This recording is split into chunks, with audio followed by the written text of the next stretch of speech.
अब हम लोग आते हैं नेक्स्ट रिएक्शन पे। आज इस में हम लोग पर्किन रिएक्शन पढ़ेंगे। पर्किन रिएक्शन पढ़ेंगे, पर्किन रिएक्शन के बारे में। पर्किन रिएक्शन क्या होता है? पर्किन रिएक्शन बड़ा सिंपल सा रिएक्शन होता है। इसमें हम लोग बेंजल्डिहाइड लेते हैं और एनहाइड्राइड लेते हैं,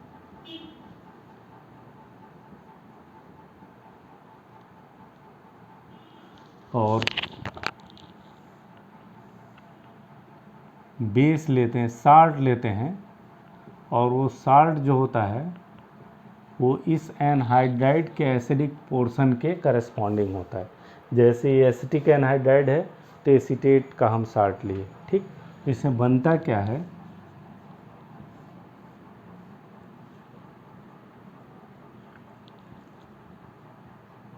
सिनामिक एसिड बनता है। इसी को हम लोग पर्किन रिएक्शन करते हैं। तो इसको हम लोग अगर डिफाइन करें तो हम लोग डिफाइन इस तरह से कहते हैं, condensation reaction between aromatic aldehyde and aliphatic acid and hydride in the presence of sodium or potassium salt of the acid corresponding to the anhydride to give alpha beta unsaturated aromatic acid is known as Perkin reaction।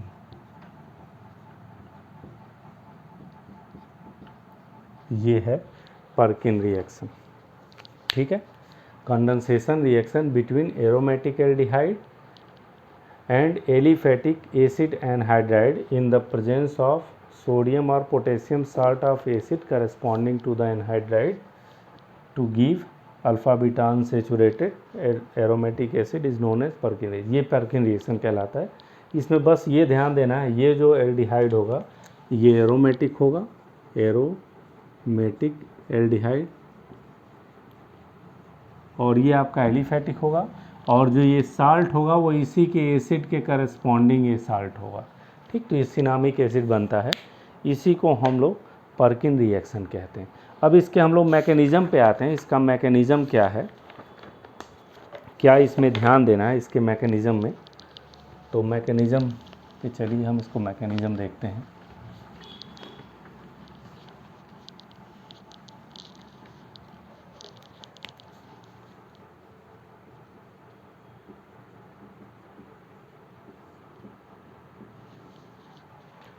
Mechanism की बात करें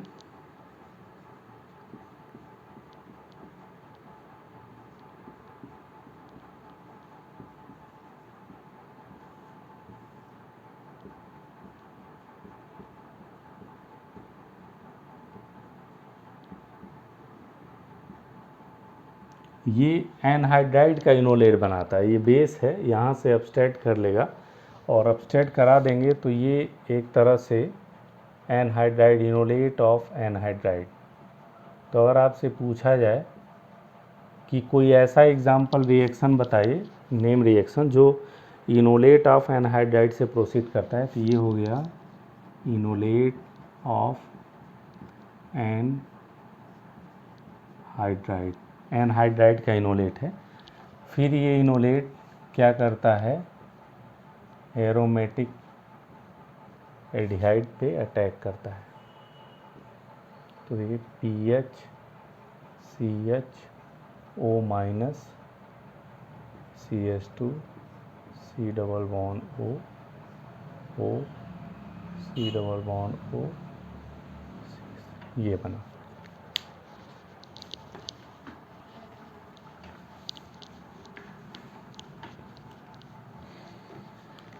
इसके बाद देखिए ये O इसमें attack करता है, ये इधर।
अब देखिए यहाँ पे थोड़ा सा इम्पॉर्टेंट इसमें है, इसमें ध्यान दीजिएगा क्या इम्पॉर्टेंट है।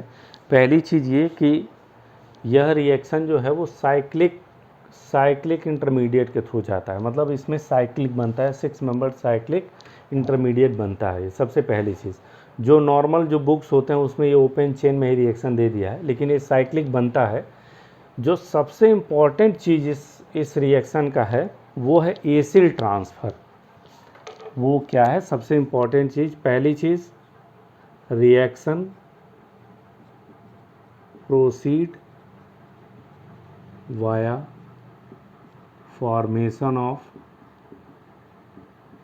साइक्लिक या 6 membered cyclic, 6 membered cyclic intermediate,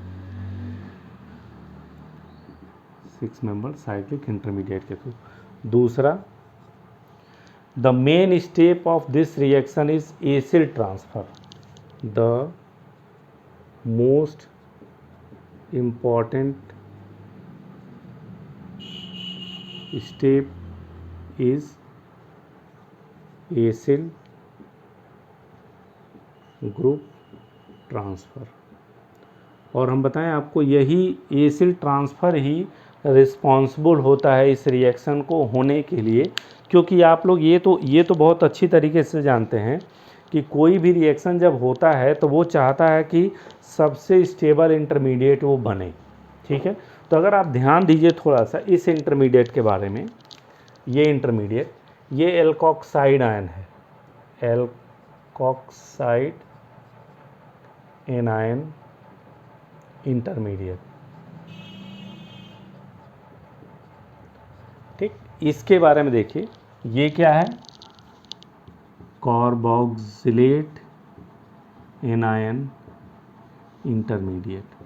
अगर हम आपसे पूछें कि इसमें और उसमें ए और बी में कौन ज़्यादा स्टेबल है, तो B is more stable than A. B is more stable than A. इसमें कोई शक नहीं होना चाहिए, क्योंकि यहाँ जो ऑक्सीजन O माइनस है वो कहीं स्टेबलाइज नहीं हो रहा है, और यहाँ जो O माइनस है वो वेल स्टेबलाइज होगा किससे? कार्बोक्सिलेट।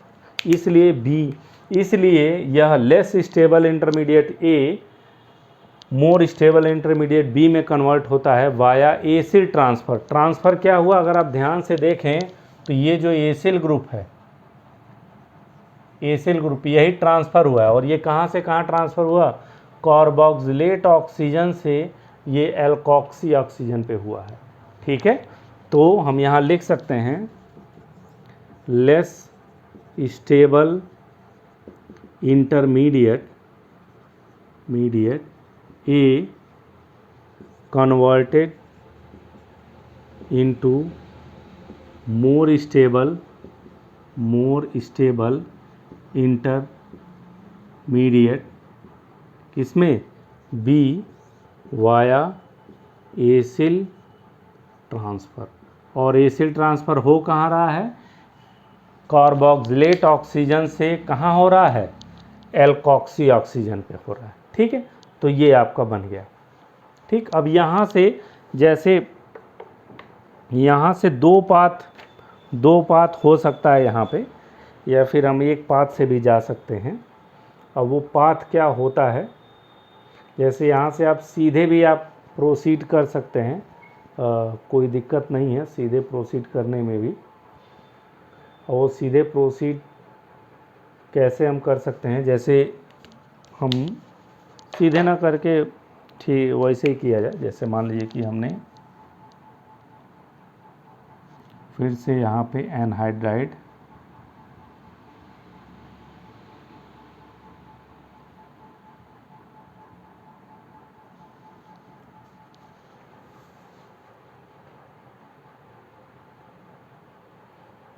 ठीक है, तो क्या होगा, यहाँ से ये O इस पे अटैक करेगा और ये निकल जाएगा। तो ये क्या बन जाएगा, देखिए PHCH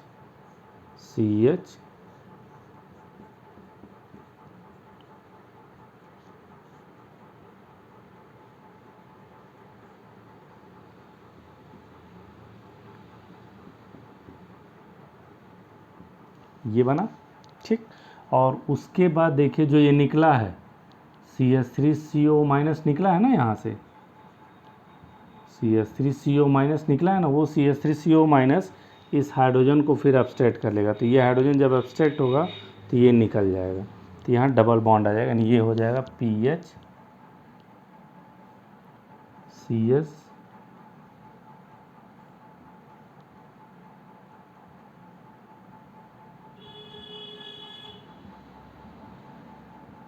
ये बनेगा। और इसको जब हाइड्रोलाइज कर देंगे आप, हाइड्रोलाइज कर देंगे तो ये आपका एसिड में कन्वर्ट हो जाएगा। ठीक, और यहाँ जो ये जो एलिमिनेशन है ना, ये एलिमिनेशन है। और ये एलिमिनेशन किससे होता है, E2 टाइप से होता है, एंटी टाइप से, इसीलिए यहाँ ट्रांस एसिड बनता है। तो ये इसका मैकेनिज़्म है। और इसमें हम बता दें आपको, जो सबसे इम्पॉर्टेंट कुछ पॉइंट्स हैं वो हमने आपको मेंशन कर दिया है वहाँ पे, कि इसके क्या इम्पॉर्टेंट पॉइंट्स हैं, ये हमने मेंशन कर दिया है। और वो आपको ध्यान देना ज़रूरी है कि कौन कौन से इसके इम्पॉर्टेंट पॉइंट्स हैं। तो देखिए इम्पॉर्टेंट पॉइंट क्या हैं, इसके इम्पॉर्टेंट पॉइंट क्या है, पहला रिएक्शन साइक्लिक इंटरमीडिएट के थ्रू प्रोसीड करता है। दूसरा इम्पॉर्टेंट सबसे मोस्ट इम्पॉर्टेंट स्टेप क्या है, एसिल का ट्रांसफ़र, यानी लेस स्टेबल इंटरमीडिएट ए का एल्कोक्साइड एनाइन इंटरमीडिएट का more stable intermediate carboxylate A9 intermediate में बनना वाया एसिड ट्रांसफ़र। तीसरा जो इम्पॉर्टेंट है यही लेस स्टेबल जो मोर स्टेबल में बन रहा है। तो ये पूरा ये इसका मैकेनिज़्म है। ठीक है, हमने बताया कि इन जनरल जो नॉर्मल बुक्स होती हैं, जैसे इंटरमीडिएट्स की जो बुक हैं, वो उसमें ओपन चेन से ये दे देते हैं, लेकिन ये ध्यान रखिएगा कि यह रिएक्शन साइक्लिक इंटरमीडिएट के थ्रू ही प्रोसीड करता है, ये वैसे नहीं प्रोसीड करता है। ठीक है, तो ये हमने इसके मैकेनिज़्म के बारे में बता दिया, और क्या क्या चीज़ें इसमें हैं वो हमने बता दी। इसको आप लोग उतार लीजिए।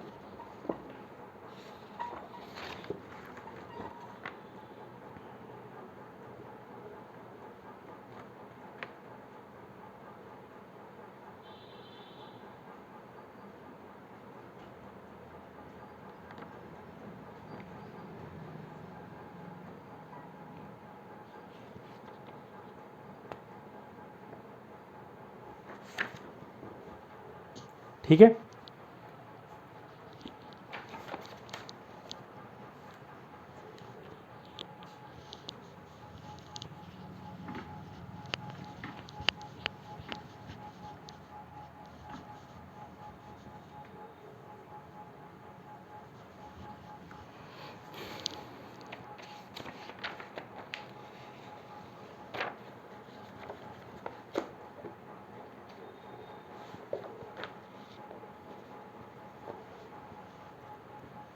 हो गया। एक पॉइंट और हम बता दें, इसका बहुत इंपॉर्टेंट पॉइंट है। देखिए यहाँ से निकला है ना,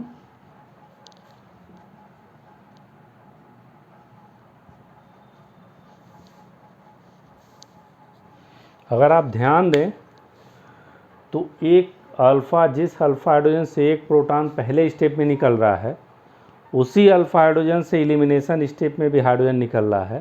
तो इसका मतलब कि पर्किन रिएक्शन वही एनहाइड्राइड देगा जिसके पास 2 अल्फ़ा हाइड्रोजन होना चाहिए एट सेम कार्बन। ठीक है, तो आप ये लिख सकते हैं only those aliphatic anhydride gives Perkin reaction which contains 2 alpha hydrogen on same carbon। ठीक है, इसका मतलब ये हुआ कि अगर हम बात करें कि क्या ये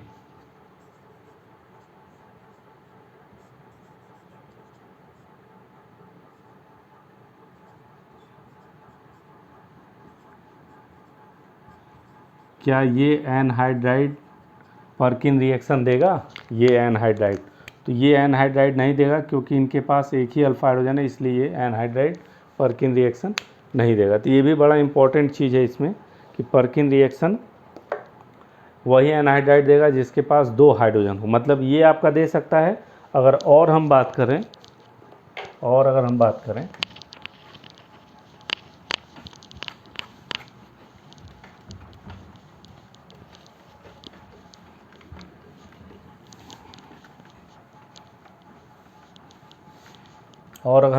तो देखिए, अगर हम इसकी बात करें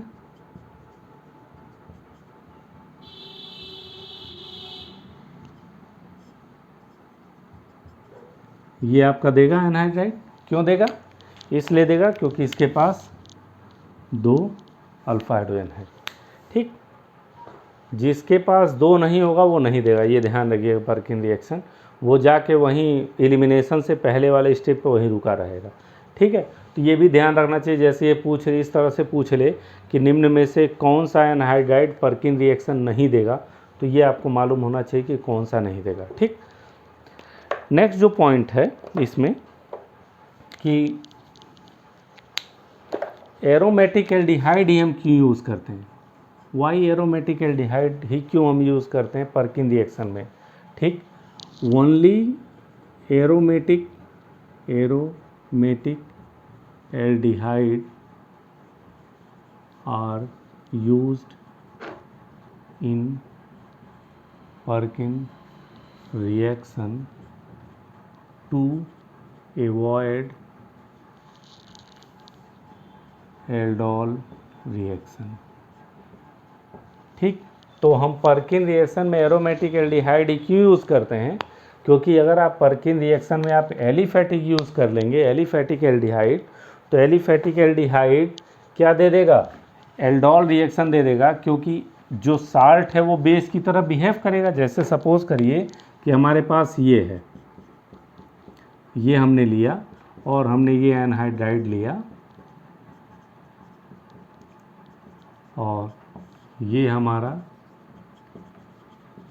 तो ये हमारा क्या है, ये बेस है। तो ये बेस क्या करेगा, बेस इसके साथ क्या दे देगा, एल्डोल रिएक्शन दे देगा और बेचारा ये एनहाइड्राइड वैसे के वैसे पड़ा ही रहेगा। इसलिए हम लोग एरोमेटिक एल्डिहाइड लेते हैं, क्योंकि एरोमेटिक एल्डिहाइड में कोई अल्फा हाइड्रोजन नहीं होता है, इसलिए उसमें पर्किन रिएक्शन होने के चांसेस एल्डोल रिएक्शन होने के चांसेस नहीं रहते हैं। ठीक, नेक्स्ट है एरोमेटिक एल्डिहाइड में अगर हम इलेक्ट्रॉन विथड्राइंग ग्रुप लगा दें तो ये पर्किन रिएक्शन को फेवर करता है। क्यों फेवर करता है, क्योंकि इलेक्ट्रॉन विथड्राइंग ग्रुप क्या करेगा, increase electrophilicity of carbon by withdrawing क्या विड्रॉ कर, by withdrawing pi electron density, pi electron density को विड्रॉ करके इसकी इलेक्ट्रोफिलिसिटी को बढ़ा देता है, इसलिए क्या करता है, increase the rate of Perkin reaction, Perkin reaction के रेट को ये क्या कर देता है, बढ़ा देता है, पर्किन रिएक्शन को रेट को बढ़ा देता है, ठीक।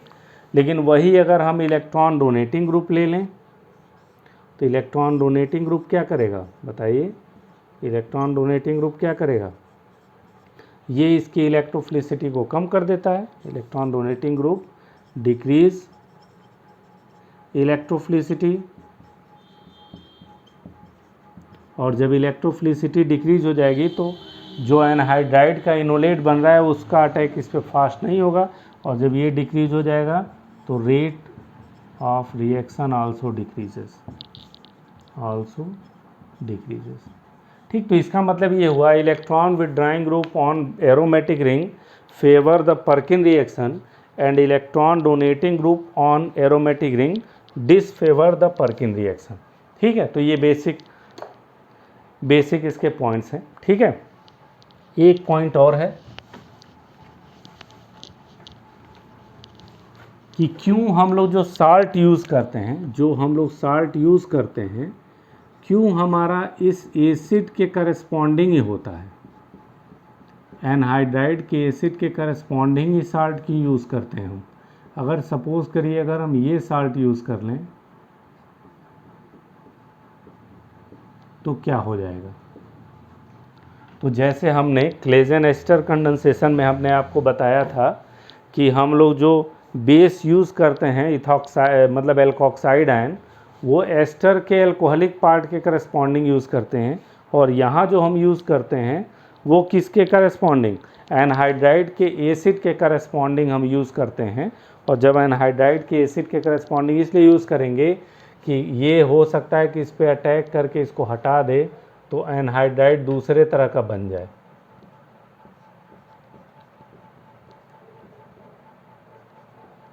ये एनहाइड्राइड बन जाए, और ये एनहाइड्राइड बन जाएगा तो मिक्सचर ऑफ एनहाइड्राइड हो जाएंगे, तो मिक्सचर ऑफ पर्किन जो रिएक्शन होगा वो कई रिएक्शन हो जाएगा, ठीक है। तो to avoid the mixture of product we use the salt sodium or potassium salt corresponding to acid of anhydride के एसिड पोर्शन करस्पॉन्डिंग ही हम यूज़ करते हैं। तो ये इसके कुछ मेन पॉइंट्स थे जो आपको ध्यान रखना चाहिए कि कैसे ये होता है, ठीक है। तो हम लोग फिर से हम लोग स्टार्ट करें। तो सबसे पहला पॉइंट कि पर्किन रिएक्शन में साइक्लिक इंटरमीडिएट बनता है, साइक्लिक 6 मेंबर इंटरमीडिएट के थ्रू प्रोसीड करता है। दूसरा, पर्किन रिएक्शन का सबसे इम्पॉर्टेंट स्टेप जो है वो एसिल ग्रुप का ट्रांसफ़र कहाँ से, कार्बोक्सिलेट ऑक्सीजन से एल्कोक्सी ऑक्सीजन पे। तीसरा जो सबसे इम्पोर्टेंट पॉइंट है वही एनहाइड्राइड देगा जिसके पास 2 अल्फा हाइड्रोजन हो और भी एक ही कार्बन पे। चौथा जो पॉइंट है हमारा जो साल्ट हम लेते हैं वो इस एनहाइड्राइड का एसिडिक के करस्पॉन्डिंग होना चाहिए। Next, aromatic ring, aromatic aldehyde हम यूज़ करते हैं, एलिफेटिक हम इसलिए नहीं यूज़ करते हैं क्योंकि एलिफेटिक एल्डिहाइड जो होता है, एलिफेटिक एल्डिहाइड बेस के प्रेजेंस में एल्डोल रिएक्शन दे देगा, और एरोमेटिक एल्डिहाइड में अल्फा हाइड्रोजन ना होने के कारण एल्डोल रिएक्शन नहीं देगा। एरोमेटिक एल्डिहाइड पे इलेक्ट्रॉन विड्राइंग ग्रुप रिएक्शन को फेवर करेगा और इलेक्ट्रॉन डोनेटिंग ग्रुप रिएक्शन को डिसफेवर करेगा। तो ये पर्किन रिएक्शन था, इसके हम कुछ एग्जांपल और डिस्कस कर लेते हैं तो ये ख़त्म हो जाएगा।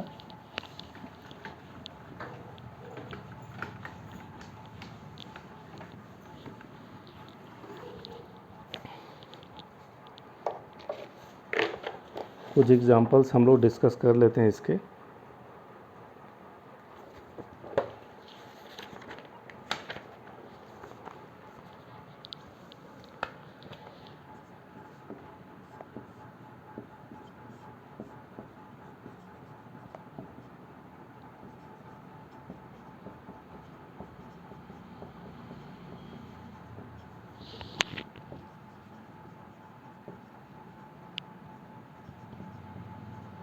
हाँ, एक चीज़ और ध्यान रखिएगा, इसमें हम बताना भूल गए कि इसमें हम टेम्परेचर हीट करते हैं। ये मतलब 120 से 140 डिग्री सेंटीग्रेड टेम्परेचर रहता है, और इस हीट इसलिए करते हैं क्योंकि इसमें कौन सा रिएक्शन होता है, इलिमिनेशन, लास्ट में जो इलिमिनेशन रिएक्शन होता है उसकी वजह से हीट करते हैं। और इलिमिनेशन रिएक्शन आप जानते हैं इंडोथर्मिक रिएक्शन होता है, उसमें ऊर्जा देनी पड़ती है। तो ये ध्यान रखिएगा कि पर्किन रिएक्शन जनरली 120 से 140 डिग्री सेंटीग्रेड टेम्परेचर पे होता है, और वो टेम्परेचर सिर्फ इलिमिनेशन रिएक्शन को कराने के लिए हमें ज़रूरत पड़ती है। तो इस तरह से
तो इस तरह से बहुत सारे रिएक्शन होते हैं। कुछ रिएक्शन हमने यहाँ दिखा दिया है। जैसे देखिए, हमने इस पे पर्किन रिएक्शन कराया, फिर इस H+ ले लिया, तो यहाँ से वाटर आप निकाल दिए, एस्टर बन जाएगा। इसको हम लोग वो कहते हैं लैक्टोन रिंग कहते हैं। वैसे देखिए, यहाँ नाइट्रो ग्रुप था, हमने इसको कराया, पर्किन रिएक्शन ये बना। इस नाइट्रो को हमने रिड्यूस कर दिया NH2 में, और फिर ये H+ लिया, तो ये एमाइड बना देगा। वाटर यहाँ से एक वाटर निकल जाएगा, एमाइड बन गया। तो इस तरह से पर्किन रिएक्शन कराने के बाद हम लोग उस पर डिफरेंट टाइप के रिएक्शंस भी करा सकते हैं। ठीक है, कोई इसमें दिक्कत नहीं होगी। अब जैसे इसमें कई तरह से मॉडिफिकेशन कर सकते हैं। जैसे हम एक मॉडिफिकेशन आपको बता रहे हैं, एक मॉडिफिकेशन हम आपको बता रहे हैं।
अब जैसे ही देखिए, यहाँ तक तो ये एस्टर बन गया, और उसके बाद इसका आप माइकल एडिशन भी करा सकते हैं।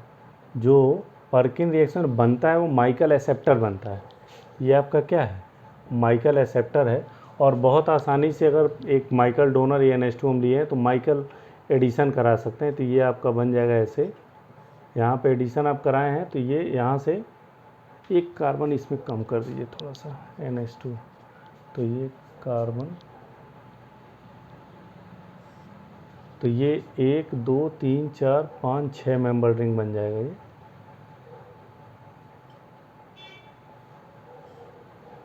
NH, और ये आपका